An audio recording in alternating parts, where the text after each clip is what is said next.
Pendant le dîner, ma sœur a chuchoté assez fort pour que tout le monde entende, elle n'est pas vraiment brillante. Ma fille s'est recroquevillée sur sa chaise. Ma grand-mère a posé sa fourchette, s'est mise en colère et a prononcé 5 mots. Ma sœur a pâli. Mes parents ont commencé à supplier. Mais, grand-mère, je m'appelle Chloé, et je dois vous raconter l'histoire du dîner qui a tout changé dans ma famille. Vous savez ce qui est pire que de se faire insulter? Regardez quelqu'un insulter votre enfant pendant que tout le monde fait semblant de ne pas le remarquer. Ma sœur, Béatrice, a toujours été l'enfant chéri. Note parfaite, carrière parfaite, tout parfait. Je me suis marié jeune, j'ai eu ma fille, Émilie, à 22 ans, et j'ai choisi d'être mère au foyer. Mes parents ne m'ont jamais vraiment pardonné ce choix.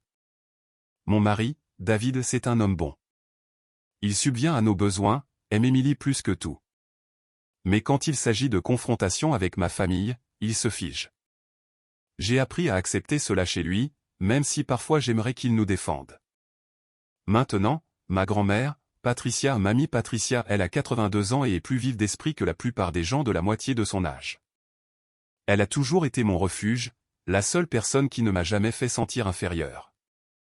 Mais je n'avais aucune idée à quel point elle pouvait être féroce jusqu'à ce soir-là. Le dîner était censé être une célébration. Mes parents, Richard et Suzanne, renouvelaient leurs vœux après 35 ans de mariage. Juste la famille proche, moi, David, Émilie, Béatrice, son mari, Marc, et mamie Patricia. Émilie avait été si excitée. Elle a 12 ans, cet âge où tout semble énorme. Elle avait choisi une nouvelle robe, et avait même préparé un petit discours pour féliciter ses grands-parents. Ma douce petite voulait juste faire partie du groupe. Nous sommes arrivés pile à l'heure. La salle à manger de ma mère ressemblait à quelque chose sorti d'un magazine. Les yeux d'Émilie se sont illuminés. « Maman, c'est si joli », a-t-elle chuchoté. Béatrice était déjà là, impeccable dans une robe de créateur. Elle m'a jeté ce regard de haut, vous savez, ce genre de regard. « Chloé », a-t-elle dit, en faisant une bise dans le vide près de ma joue. « Est-ce que cette robe vient de chez Monoprix ?» J'ai forcé un sourire. David a serré ma main mais n'a rien dit. Mamie Patricia est arrivée élégamment en retard. Quand elle m'a vu, tout son visage s'est illuminé. « Voilà ma Chloé !» Elle a serré Émilie fort dans ses bras. « Et mon adorable arrière-petite-fille. N'es-tu pas magnifique ?» Émilie a rayonné. « C'est ce que j'aime chez grand-mère, elle nous voit vraiment. Pensez-vous que la famille devrait vous rendre si nerveux ?» Le dîner a bien commencé.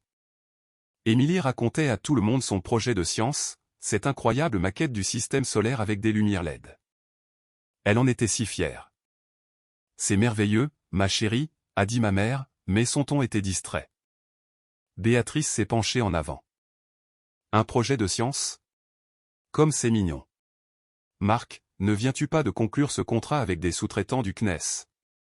Ça, c'est de la vraie science. » J'ai senti Émilie se dégonfler à côté de moi. Le projet d'Émilie a remporté la 2e place de toute sa classe, ai-je dit fermement. 2e place, a répété Béatrice. Eh bien, c'est tout de même un accomplissement, je suppose. La main de David a trouvé la mienne sous la table, mais il n'a toujours rien dit. Puis ma mère s'est tournée vers Émilie. « Comment ça va à l'école, ma chérie ? Est-ce que tu maintiens tes notes ?» Émilie a hoché la tête avec enthousiasme. « Oui, j'ai eu un A+ à mon examen de maths et mon professeur d'anglais a dit. » Dieu soit loué, les sourcils de ma mère se sont haussés. « Tu sais, ta tante Béatrice n'avait que des A. Peut-être qu'elle pourrait te donner des cours particuliers. » Le visage d'Émilie est devenu rouge. « Elle n'a pas besoin de cours particuliers, ai-je dit. Elle se débrouille très bien. » Béatrice a ri. « Oh, Chloé, ne sois pas sur la défensive. Tout le monde n'est pas naturellement doué pour les études. Il n'y a pas de quoi avoir honte. Émilie est très intelligente, ai-je dit, la voix plus dure maintenant. Elle est créative, gentille et travaille incroyablement dur. » Mais ma sœur n'avait pas fini. Béatrice s'est penchée en arrière, faisant tournoyer son vin. « Vous savez ce que j'ai remarqué ? Émilie semble avoir des difficultés avec les mêmes choses que Chloé à l'école. C'est intéressant comme ces choses sont de famille. La fourchette d'Émilie a cliqueté contre son assiette. Béatrice, ai-je prévenu? Elle a continué. Il n'y a rien de mal à être plus au manuel.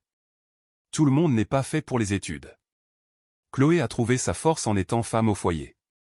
Peut-être qu'Émilie le fera aussi. David a parlé d'une voix faible. Je pense qu'Émilie se débrouille très bien.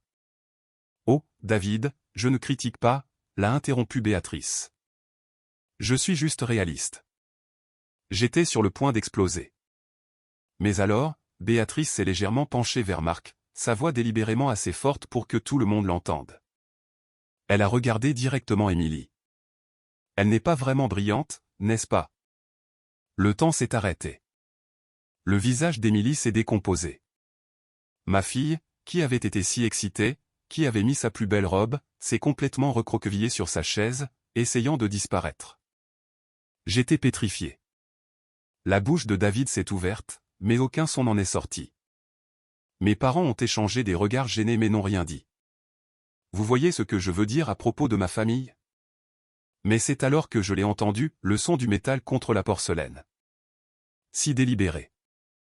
Mamie Patricia a posé sa fourchette. Le silence était assourdissant. Mamie a légèrement reculé sa chaise, et quand j'ai regardé son visage, elle était furieuse. Ses yeux bienveillants étaient devenus froids comme de l'acier. Béatrice, a dit Mamie, sa voix calme mais portant assez d'autorité pour figer tout le monde. Lève-toi. Ma sœur a cligné des yeux, confuse. Quoi, Mamie? Je ne faisais que. J'ai dit, lève-toi. Béatrice s'est levée, le visage déjà rougeau. Mamie s'est levée aussi, ses 82 ans se redressant de toute sa hauteur. Elle a regardé Béatrice, puis mes parents, puis Émilie, qui essuyait ses larmes aussi discrètement que possible. Puis Mamie a prononcé 5 mots qui ont tout changé. Tu es rayé de mon testament. Le visage de Béatrice est devenu livide. Quoi, a-t-elle balbutié? Mais Mamie n'avait pas terminé. Ce qu'elle a fait ensuite a laissé tout le monde sans voix. Mamie Patricia n'a pas haussé la voix. Elle n'en avait pas besoin.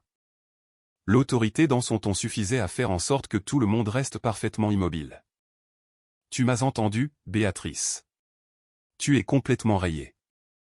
La bouche de ma sœur s'est ouverte et fermée comme un poisson. Mamie, je plaisantais. Plaisantais? La voix de Mamie était glaciale. Tu as fait en sorte qu'une enfant de 12 ans se sente sans valeur lors d'un dîner de famille. Tu l'as humiliée devant tout le monde. C'est ça, ton idée d'une blague. Béatrice a cherché désespérément du soutien du regard. Maman, papa, allons. C'est ridicule. Je ne voulais pas. Ma mère a commencé à se lever. Mère Patricia, peut-être que nous réagissons un peu trop vivement.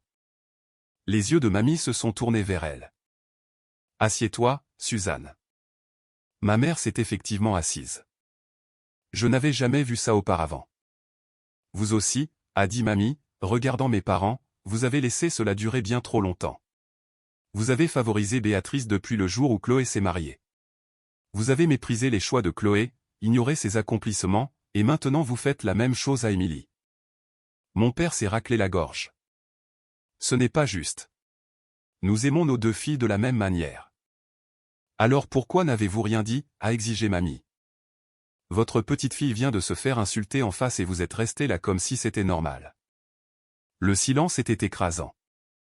Qu'est-ce que vous auriez fait à la place de mes parents? Parce que, honnêtement, j'étais sous le choc en regardant cela se dérouler.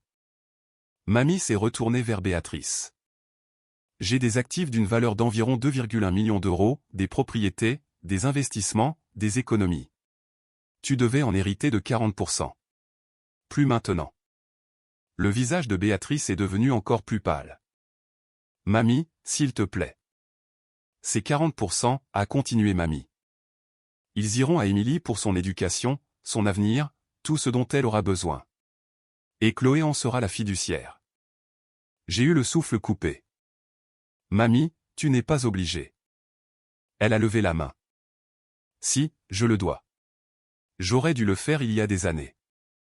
Marc, qui était resté silencieux tout ce temps, a posé sa main sur le bras de Béatrice. Peut-être que tu devrais t'excuser, a-t-il dit doucement. Béatrice a retiré son bras d'un coup sec. M'excuser de quoi? D'avoir dit la vérité? C'en était trop. Mamie a pris son sac à main. Je pars. Chloé, David, Émilie, vous venez avec moi.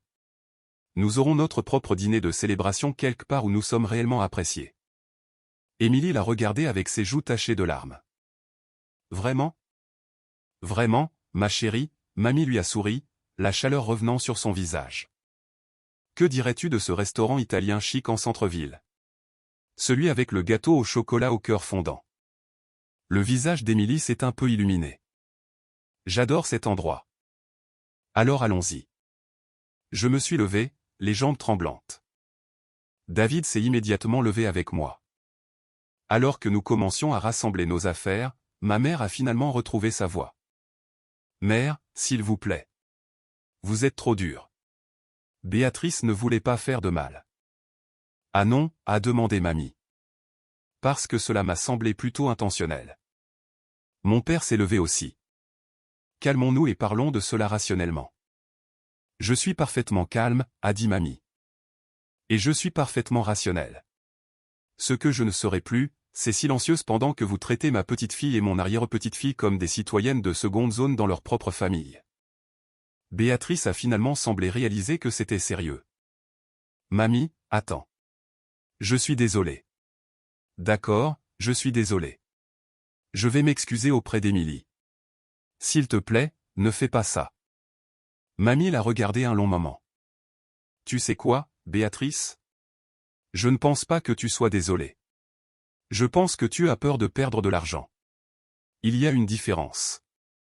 Nous étions presque à la porte quand ma mère m'a attrapé le bras. Chloé, s'il te plaît, ne la laisse pas faire ça. Parle-lui. J'ai regardé ma mère. Je l'ai vraiment regardée. Pourquoi n'as-tu pas défendu Émilie? Elle a cligné des yeux. Quoi? Ta petite fille a été insultée juste devant toi. Pourquoi n'as-tu rien dit? Elle n'avait pas de réponse. C'est bien ce que je pensais, ai-je dit doucement et j'ai retiré mon bras. Le trajet en voiture jusqu'au restaurant a été silencieux au début. Émilie était assise à l'arrière avec David, et je pouvais l'entendre renifler. Mamie la surveillait dans le rétroviseur. Émilie, ma chérie, a dit mamie doucement. J'ai besoin que tu m'écoutes très attentivement. Tu m'écoutes? Oui, mamie Patricia. Tu es brillante. Tu es gentille. Tu es créative et merveilleuse. Et quiconque ne peut pas voir ça est aveugle. Tu me comprends? Émilie a hoché la tête, en essuyant ses yeux. Ta valeur n'est pas déterminée par les notes ou par ce que les gens à l'esprit étroit disent de toi. Tu as compris? Oui, madame. J'ai tendu la main en arrière et j'ai serré celle d'Émilie. Elle a serré la mienne en retour. Au restaurant, mamie a commandé tout ce qu'Émilie voulait, des entrées, un plat principal, 2 desserts différents. Elle l'a même laissé commander un diabolo fraise avec des cerises supplémentaires. Pendant que nous mangions, Émilie a commencé à se détendre. Elle a tout raconté à mamie sur son projet de science, et mamie a écouté chaque mot comme si c'était la chose la plus fascinante qu'elle ait jamais entendue. Deuxième place sur combien d'élèves, a demandé mamie. Environ 120, a dit Émilie. 120? Émilie, c'est incroyable. David a finalement pris la parole. Chloé, je suis désolé de n'avoir rien dit là-bas. J'aurais dû défendre Émilie. Vous défendre toutes les deux. J'ai regardé mon mari. Il avait l'air misérable. Nous en parlerons plus tard, ai-je dit. Pour l'instant, profitons simplement du dîner. Mais honnêtement, j'étais blessé. J'avais besoin que David soit plus fort. Pensez-vous que c'est juste de ma part d'attendre cela? Mon téléphone a commencé à vibrer. Des textos de ma mère, de mon père, même de Marc, tous me suppliant de raisonner mamie, d'arranger ça, de réparer les choses. Pas un seul texto de Béatrice. Mamie m'a remarqué en train de regarder mon téléphone. Ils continueront d'essayer, a-t-elle dit. Ils paniquent maintenant. Et s'ils ne changent pas, ai-je demandé doucement. Alors nous saurons où nous en sommes, a dit simplement mamie. Et nous avancerons sans eux. Cette pensée m'a serré la poitrine. Malgré tout, c'était toujours ma famille. Émilie a levé les yeux de ses pattes. Maman, est-ce qu'on ne va plus voir mamie Suzanne et papy Richard? Comment expliquer cela à une enfant de 12 ans? Je ne sais pas, mon bébé, ai-je dit. Honnêtement, nous verrons ce qui se passera. Ce soir-là, après avoir déposé mamie et Émilie au lit, David et moi nous sommes assis en silence dans notre salon. Elle va appeler demain, a finalement dit David. Ta mère? Probablement. Qu'est-ce que tu vas dire? Je l'ai regardé. Je ne sais pas encore, mais je sais que je ne vais plus trouver d'excuses pour eux. Ce que je ne savais pas, c'est que le lendemain apporterait quelque chose que je n'aurais jamais attendu, quelque chose qui rendrait toute cette situation encore plus compliquée. Et tout a commencé par un appel téléphonique à 7 heures du matin. Le téléphone a sonné à exactement 7h04 du matin. Je savais qui c'était avant même de regarder l'écran. Chloé, Dieu merci, la voix de ma mère était tendue. Il faut qu'on parle. Peux-tu venir, s'il te plaît? Maman, je ne pense pas que... Ton père a eu une crise cardiaque la nuit dernière. Tout s'est arrêté. Quoi? Ma voix est sortie en un murmure. Il va bien. Il est stable, mais nous sommes à l'hôpital de la Pitié-Salpêtrière. Et Chloé, s'il te plaît. J'ai besoin de toi ici. J'ai senti la main de David sur mon épaule. Il avait entendu. J'arrive dans 20 minutes, ai-je dit. Le trajet jusqu'à l'hôpital a été flou. Mon esprit tournait à toute vitesse. Était-ce réel? Ma mère me manipulait elle? Mon Dieu, quel genre de fille pense ça de sa propre mère? Pensez-vous que j'avais tort d'être méfiante? Quand je suis arrivé à l'unité de cardiologie, j'ai trouvé ma mère dans la salle d'attente. Elle avait une mine affreuse. Pas de maquillage, les cheveux en désordre, encore dans les vêtements de la veille. Ce n'était pas une comédie. Maman. Je me suis assise à côté d'elle. Elle a attrapé ma main. Ils ont dit que c'était provoqué par le stress. Les médecins sont avec lui maintenant. Béatrice est là aussi. Bien sûr qu'elle y était. Que s'est-il passé? Les yeux de ma mère se sont remplis de larmes. Après votre départ, ton père et Béatrice se sont disputés violemment. Il était furieux contre elle, Chloé, furieux. Je ne l'avais jamais vue comme ça. Il lui a dit qu'elle était cruelle et qu'elle devait s'excuser correctement auprès d'Émilie. J'ai cligné des yeux. Mon père avait dit ça? Béatrice s'est mise sur la défensive, a dit qu'il exagérait. Ils se sont criés dessus pendant 1 heure. Puis ton père s'est effondré, là, dans le salon. Ma mère tremblait. J'ai eu si peur. L'ambulance est venue, et Béatrice est montée avec nous, pleurant tout le long du trajet. Elle n'arrêtait pas de dire que c'était de sa faute. Je ne savais pas quoi ressentir. Le soulagement que mon père ait défendu Émilie. La culpabilité que cela soit arrivé. La colère qu'il ait fallu une crise cardiaque pour que quelqu'un s'en soucie. Un médecin est sorti. Madame Bernard, votre mari est réveillé et vous demande. Et, il a vérifié son dossier, Chloé. Mon cœur a bondi. Moi. Il a spécifiquement demandé à vous voir toutes les deux. Et Béatrice, qui est déjà à l'intérieur. Ma mère s'est levée. Viens. Nous avons marché ensemble dans le couloir stérile. Ma mère s'est arrêtée devant la porte. Chloé, je sais que je t'ai laissé tomber hier soir. J'ai laissé tomber Émilie. Je te laisse tomber depuis des années. Sa voix s'est brisée. Je suis tellement désolé. Avant que je puisse répondre, elle a poussé la porte. Mon père semblait petit dans le lit d'hôpital, des fils et des moniteurs attachés à lui. Béatrice était assise dans un coin, le visage rouge et bouffi par les pleurs. Elle a levé les yeux quand nous sommes entrés, et j'ai vu quelque chose que je n'avais pas vu depuis des années, un remords sincère. Chloé, la voix de mon père était faible. Viens ici, ma chérie. Je me suis approché du lit lentement. Je suis désolé, a-t-il dit. Je suis tellement désolé. Ta mère m'a dit ce que je devais dire, mais elle a tort. Il ne s'agit pas seulement d'hier soir. Il a pris une respiration tremblante. J'ai été un père terrible pour toi. Je t'ai laissé penser que tu n'étais pas assez bien. J'ai laissé Béatrice te traiter méchamment. J'ai fait la même chose à Émilie. Des larmes coulaient sur son visage maintenant. Quand je me suis effondré, tout ce à quoi je pouvais penser, c'était que je pourrais mourir sans jamais te dire à quel point je suis fier de toi. De la mère que tu es devenue, de la femme que tu es. Je ne pouvais pas parler. Ma gorge était trop serrée. Béatrice s'est levée. Chloé, sa voix s'est brisée. J'ai été horrible avec toi, avec Émilie. Mon Dieu, ce que je lui ai dit, elle a couvert son visage de ses mains. Quand papa s'est effondré, j'ai réalisé que je pouvais tout perdre à cause de ma propre fierté et jalousie stupide. Jalousie, ai-je réussi à dire. Elle a ri amèrement. Tu as tout ce que je veux. Une fille qui t'adore. Un mari qui t'aime. Tu es heureuse, Chloé. Vraiment heureuse.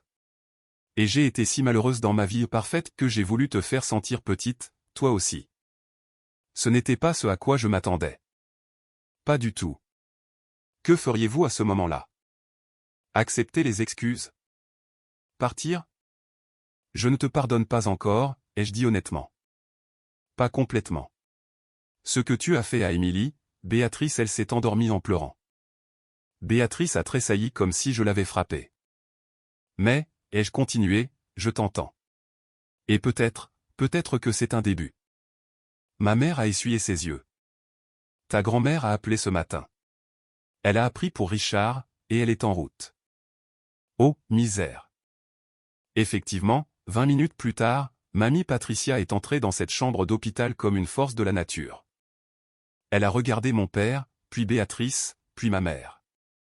Eh bien, a-t-elle dit, je vois que nous avons tous des révélations aujourd'hui. Mon père a même souri faiblement. Patricia, tu viens m'achever. Ne me tente pas, Richard. Mais sa voix était plus douce que la nuit précédente. Elle s'est assise à côté de son lit. Comment te sens-tu? Comme si un camion m'avait percuté, mais l'esprit clair. Peut-être plus clair que je ne l'ai été depuis des années. Mamie a hoché la tête. Bien, parce que nous devons avoir une réunion de famille. Une vraie, où tout le monde dit ce qu'il pense vraiment. Elle a regardé autour de la pièce. Je pensais ce que j'ai dit hier soir à propos du testament, mais je ne suis pas déraisonnable. Si les choses changent vraiment et je veux dire vraiment, je reconsidérerai. Mais cette famille est dysfonctionnelle depuis trop longtemps. Béatrice a parlé doucement. Mamie, je veux m'excuser auprès d'Émilie en personne, correctement. Et je veux réparer les choses, quoi qu'il en coûte. C'est entre toi et Chloé, a dit mamie. C'est la mère d'Émilie. C'est elle qui décide. Tout le monde m'a regardé. Le poids de ce moment était énorme. J'avais le pouvoir ici. Après des années à être ignorée et méprisée, soudain, ma décision comptait. Émilie mérite de vraies excuses, ai-je dit lentement.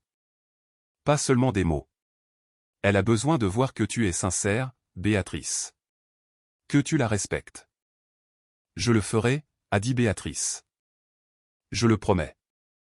Et maman, papa, je me suis tourné vers mes parents. Les choses doivent changer.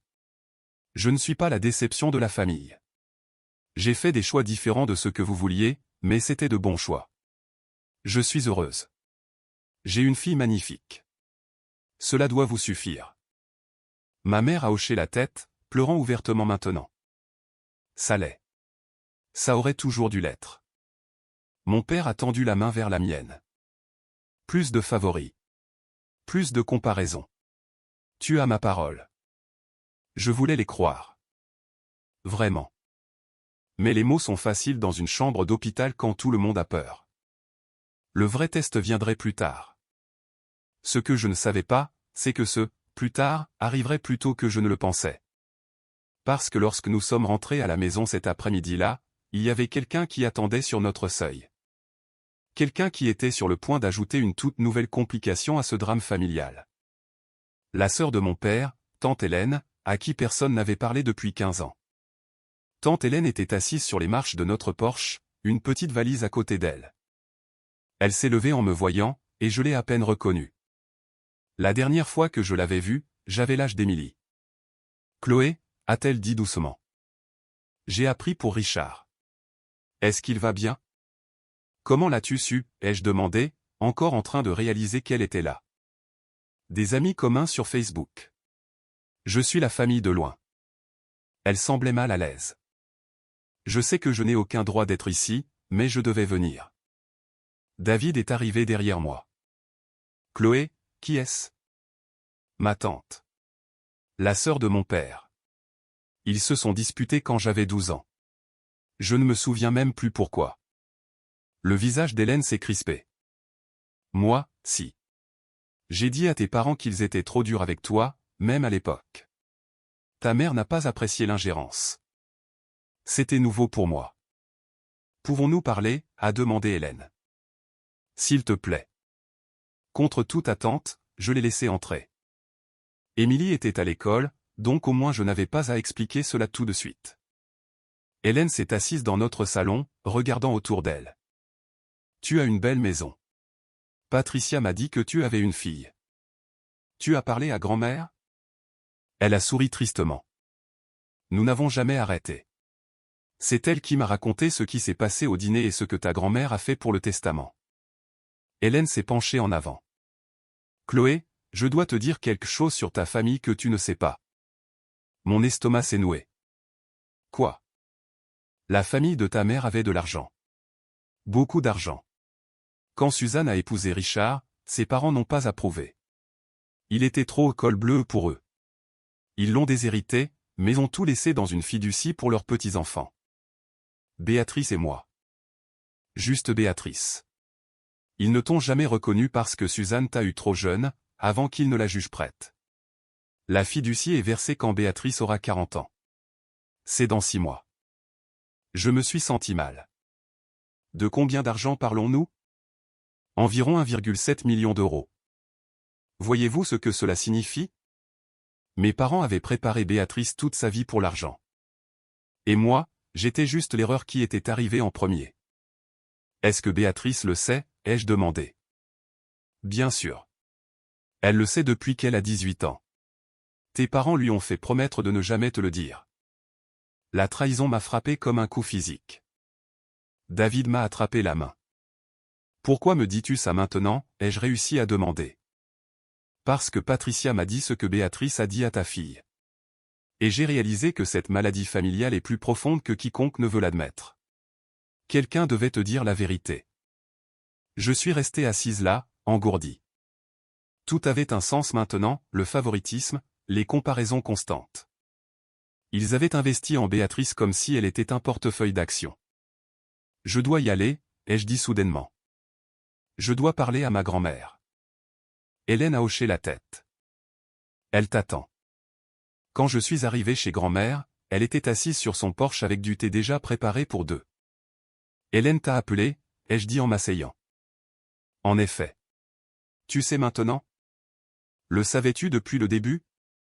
Grand-mère a soupiré. Pas avant il y a quelques années. Hélène me l'a dit. Je suis furieuse à ce sujet depuis. Pourquoi ne me l'as-tu pas dit? Parce que j'espérais que Suzanne et Richard feraient ce qui est juste. Qu'ils verraient ce qu'ils te faisaient. Elle a secoué la tête. J'ai eu tort d'attendre. Nous sommes restés en silence un moment. Grand-mère, Béatrice s'est excusée. Papa s'est excusé.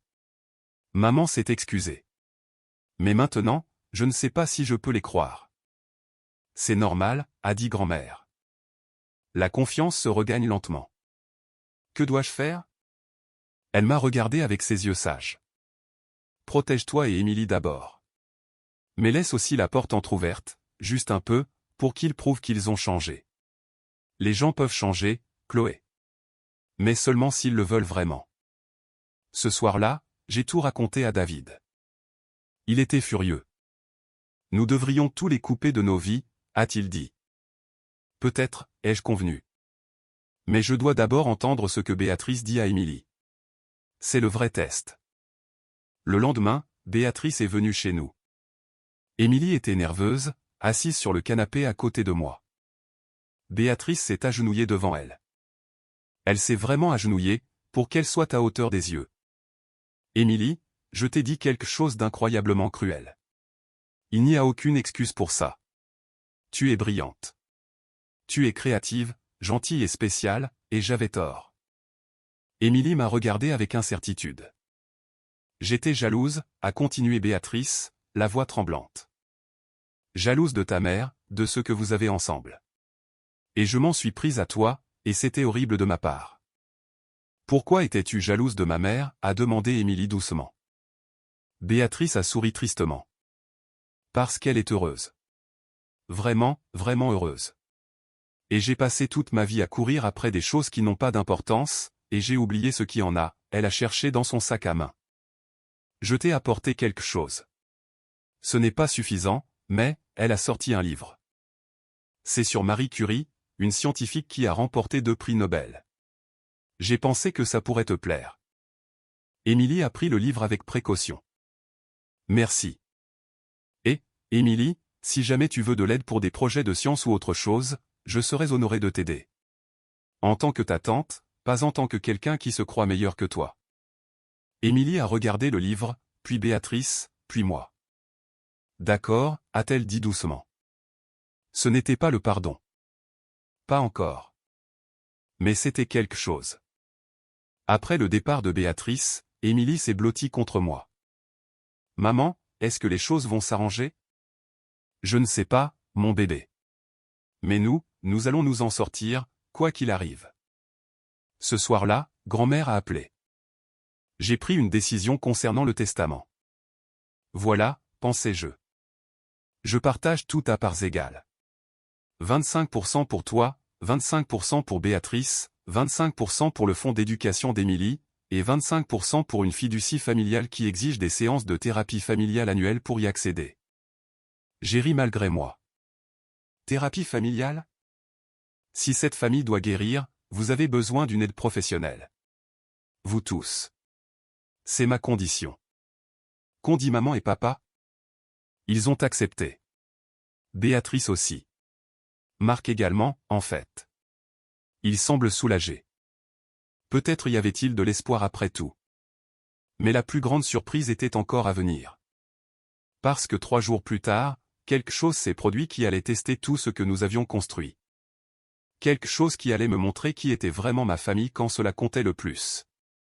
3 jours plus tard, Émilie s'est effondrée à l'école. L'appel est arrivé à 11 heures du matin. Madame Dubois, votre fils est évanoui pendant le cours de sport. Nous l'emmenons à l'hôpital de la Pitié-Salpêtrière. Je ne me souviens pas du trajet, juste d'avoir couru à travers ces portes, David derrière moi. Émilie était aux urgences, réveillée mais pâle, l'air si petite. Maman, a-t-elle murmuré. Je suis là, mon bébé. Le médecin est entré. Nous faisons des tests. Ces analyses de sang montrent des anomalies. Nous avons besoin de plus d'examens. Mon cœur s'est arrêté. De quel genre? Nous ne sommes pas encore sûrs. Nous voulons être minutieux. L'attente a été une torture. Mon téléphone a commencé à vibrer. Grand-mère, j'ai appris. J'arrive. Maman, nous sommes en route. Béatrice, à l'hôpital dans 10 minutes. Ils sont tous arrivés ensemble. Mon père, à peine remis, avait encore l'air faible. Maman pleurait. Béatrice est arrivée en courant avec Marc. Des nouvelles, a demandé maman. J'ai secoué la tête. Nous nous sommes assis en silence. La même famille qui se criait dessus il y a 2 semaines, maintenant unie dans la peur. Béatrice s'est assise à côté de moi. Elle va s'en sortir. Tu n'en sais rien. Je le crois. Elle a fait une pause. Puis-je rester? Je veux être là pour Émilie. Pour toi. J'ai regardé ma sœur et j'ai vu une peur et un amour sincères. Oui, reste. Enfin, le médecin est revenu. Nous nous sommes tous levés. Émilie a une anémie sévère et une carence en vitamines. C'est sérieux, mais traitable. Des compléments, des changements de régime, une surveillance. Elle ira bien. J'ai senti mes genoux fléchir. David m'a rattrapé. Puis-je la voir? Elle vous demande. Et, il a vérifié ses notes, sa tante Béatrice. Les yeux de Béatrice se sont écarquillés. Elle veut la remercier pour le livre sur Marie Curie. Elle le lisait quand elle s'est évanouie.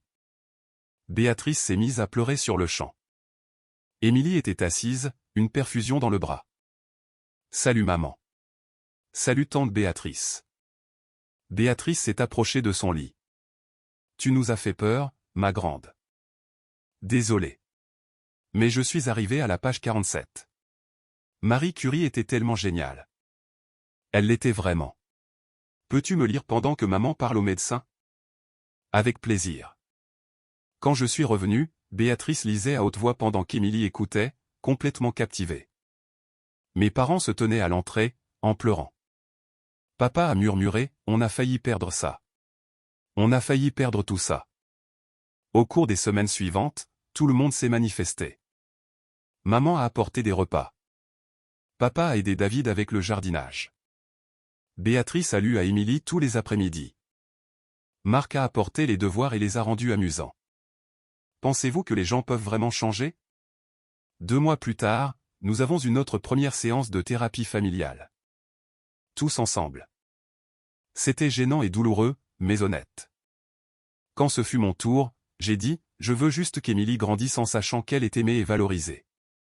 Pas comparée, pas méprisée, juste aimée. Tout le monde était d'accord.